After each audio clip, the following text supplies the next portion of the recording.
Florida. Head coach Billy Napier, Steve, could be fired as soon as this weekend. A bunch of reports, USA Today and On3 and everybody else is reporting.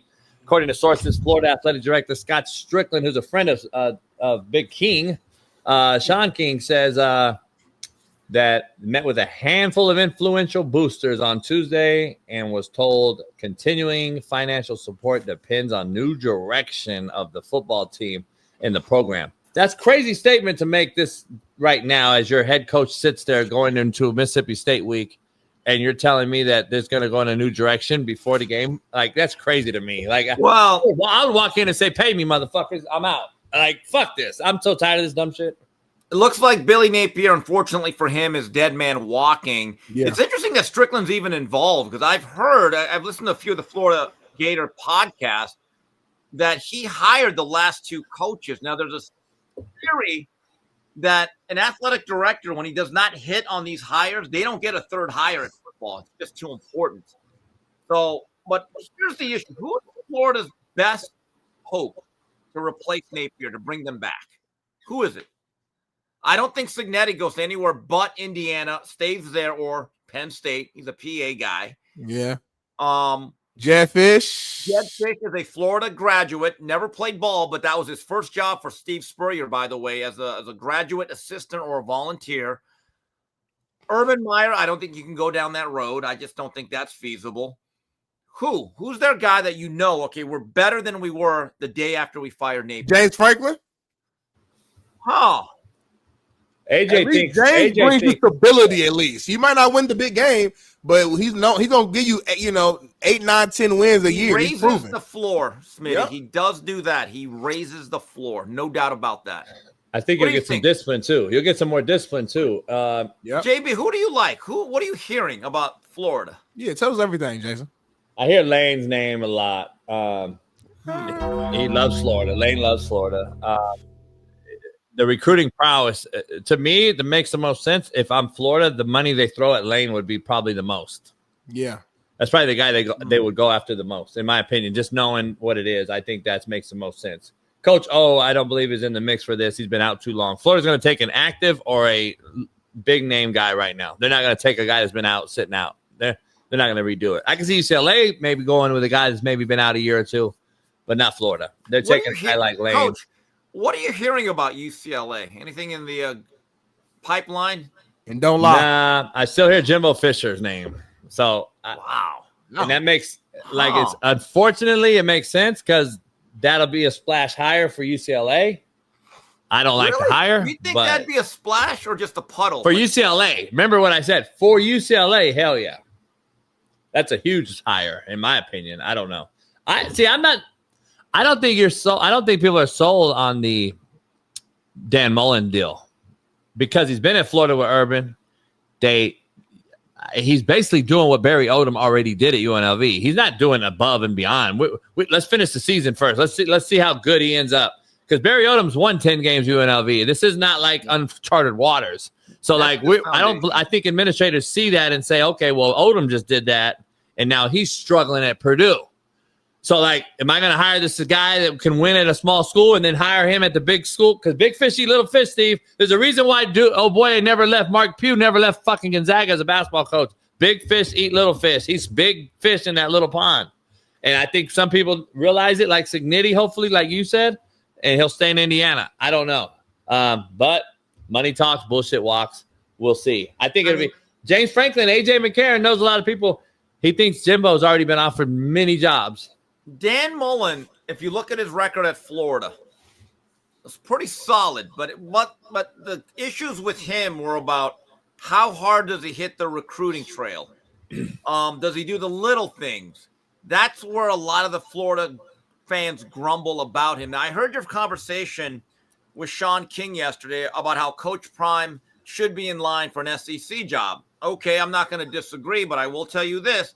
In that SEC meat grinder that is so competitive recruiting-wise, you really want a coach that's not going to make any home visits at all? And Sean's point was maybe Deion learned and he's going to do it. My argument is, how's he going to do it if his health isn't on the incline? It's declining. Like, I don't see how you do more. Like, I can see Shaun's point where Deion's learned, and I think all of us can get better at any job. So Deion learned by hands-on experience. He figured it out. Okay, let's give him a shot and see what he can do and what he learned. Well, but now your health is holding you back from doing those home visits. You know how much flying there is to go around to do home visits? I got to go back. The best guy in Florida that I want, the best guy in California that I want, the best guy in New Jersey that I want. There's constant movement. I think Shaun's point was like, well, if he's going to keep coaching, like whether it's at Colorado or not, coaching is coaching. So if he's going to keep coaching, then why not give him a shot? You know what I'm saying? Right, but Smitty, I read a story about Nick Saban when he first got hired to Alabama. They're on the private jet. And I think it was maybe the athletic director or a school president. And he said, well, coach, did we just hire the best coach? And Saban goes, no, you just hired the hardest working recruiter. You need the material. He was such a hardworking recruiter that when he left Michigan State, Smitty, when he left Michigan State, he told his whole staff, and this is a true story because I had friends on that staff, meet me on the tarmac. We're going to LSU. And he said, whoever's not on the plane, you're done. Fine. That's good. Well, no, he didn't even, what I heard, he didn't even say that. He said, hey, you guys are all invited. Meet me on the airplane. We're going to take the LSU job. And Smitty, nobody showed up to the plane, homie. Nobody wanted to grind with Saban. Nobody wanted to grind with Saban. Nobody wanted to take that grind from Michigan State to LSU. And I believe one or two guys got on that plane with him. Everybody else stayed at Michigan State, got fired. Who knows what they were? But that grind's not for the weary. I'm just telling you, it's not for the weak and the weary, homie. That grind, that's why Saban goes, you're going to get the number one recruiter. Same with me. That was my number. Blood life. That's our blood life. So Bobby Williams, that's how he got the job at Michigan State, and it flamed out. Didn't work out. I mean, guys, I read like that Bill Belichick in his first bye week was in Nantucket. Nantucket, please. If I'm Carolina, I'd be like, Bill, come here. So you went on vacation with your little girlfriend on bye week. That's crazy to me. That is worse than anything I've heard about the whole thing. That right there, I'd be like, all right, we need a new coach. Right there. A fireable offense at that level of football because you hired Bill Belichick to become a serious football program that the SEC, because they're all going to move, that the SEC, we like Carolina. They're serious.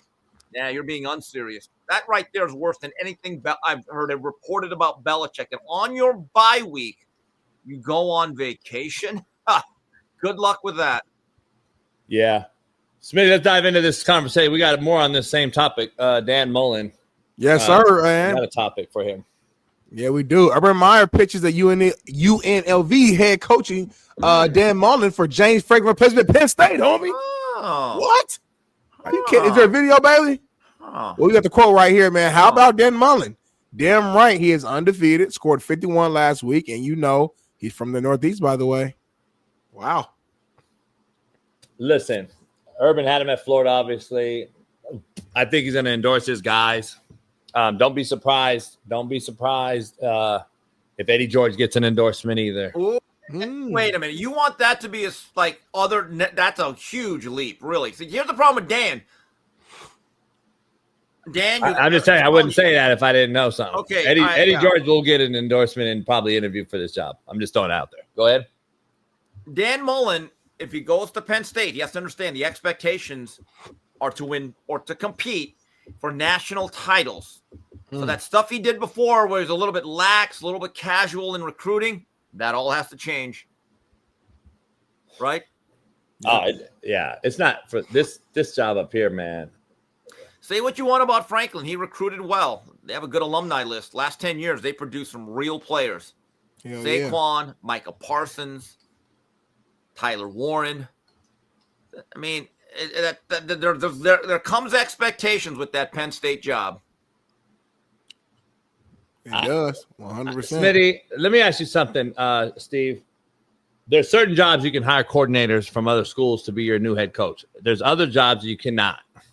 Right. Florida, there's no way Florida will hire anyone other than a sitting head coach or a legendary type of name. I mean Urban, Saban, somebody that comes out of the woodwork. Other than that, it's a Lane Kiffin, Sark. It's going to be a head coach. Right. UCLA can probably hire a coordinator, but at this point, I would think they're above that too because I think they realize they got to shit or get off the pot. Penn State got to be a head coach, right? From a P4. Yeah, it's got to be a P4. Yeah, I'm just telling you. Yeah, because the only reason you fire James Franklin is because you got a big name guy who's a proven guy who's proven to win big games. Otherwise, just stay with James, right? There's no point of firing him if you're not going to go for you're not hiring a coordinator from. Right, it don't make sense. There's certain schools you can get away with it. There's some schools out there. Arkansas maybe ought to get away with a coordinator because they're kind of a team that not their expectation is kind of hit rock bottom for some reason. Yeah. It shouldn't be to me, but it is. So I don't know. Like the next guy that's going to elevate himself, and he's been talked about for at least 2 years, is a guy at Tulane, John Summerall. Everyone says he will be an SEC head coach within 2 to 3 years. He's solid, right? Yeah. But again, if you're Florida, they call Napier G5 Billy. So just based on that whole nickname, you're going to lose the fan base. There's not going to be a lot of support. Even if Summerall ends up being this magnificent coach, it's not going to fly at this moment to hire him. Yeah. Staying on coaching, your guy, Steve, Luke Fickle, is in the news. You mean Luke finished? Oh, I'm surprised he has a job today. I'm surprised he has a job. Man. But apparently he's addressing the fan base there, basically saying to blame me, I guess, not the players. Yeah. So take a look. I know it's frustrating. I know it's disappointing. I don't blame you, but the truth of the matter is Saturday is Saturday, and we need our guys' best effort. We need our coaches' best effort, and we need the people's best effort too. And regardless if they're frustrated or not, there's got to be a belief in the things that they're doing. They can be mad at me. That's fine. Don't be mad at those kids, and those kids need them. They need to feel that support. They need to see that support. But they know what the challenge looks like, and it's got to be a challenge to all of us. Keith Smith, shut the fuck up. No, he can't turn it around. They're fucking horrific. Have you watched them? Yeah, what are they going to turn around? Guys, you know what Wisconsin is? They are the Titanic 2 hours after the iceberg. They didn't just hit the iceberg. That is capsizing. And Jack is holding on to that door, and Rose says, "See ya, Jack. I'm gonna live the rest of my life, but you're gone." So the AD is Rose in this situation, and Luke Fickle is Jack holding on. Yeah, and no, well, he let go. Blah, blah, blah, blah, blah, blah, blah, blah, blah, blah. It's over. They're Iowa North. They're Iowa North. Well, Iowa just put a 37 on them at home. I'm just letting fucking Keith fat wobble body ass know. Fucking they're Iowa North. They're nobodies. Stop. They're nobodies. They're fucking nobodies. Issue with Luke Fickle. He tried to bring in Phil Longo, really good offensive coach, but they weren't meant to run that spread. He's back at Sam Houston. Right. And so the other thing is, I tweeted about this yesterday. Paul Chryst was a Wisconsin guy. I liked him. I thought he was solid. That was his dream job. He was never going to leave, and they pushed him out. And if you actually look at his overall record at Wisconsin, JB Smitty, he was solid.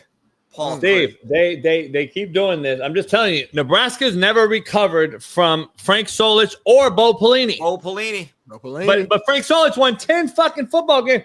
Like every year, Nebraska was really good. They just weren't they weren't the 95 team. They weren't the 95 team. Yeah, I get it. It's so fucking. And Bo was mean to people, so people didn't. Yeah. Bo yelled at Damian Stafford on the sideline. I mean, it's crazy. I don't know.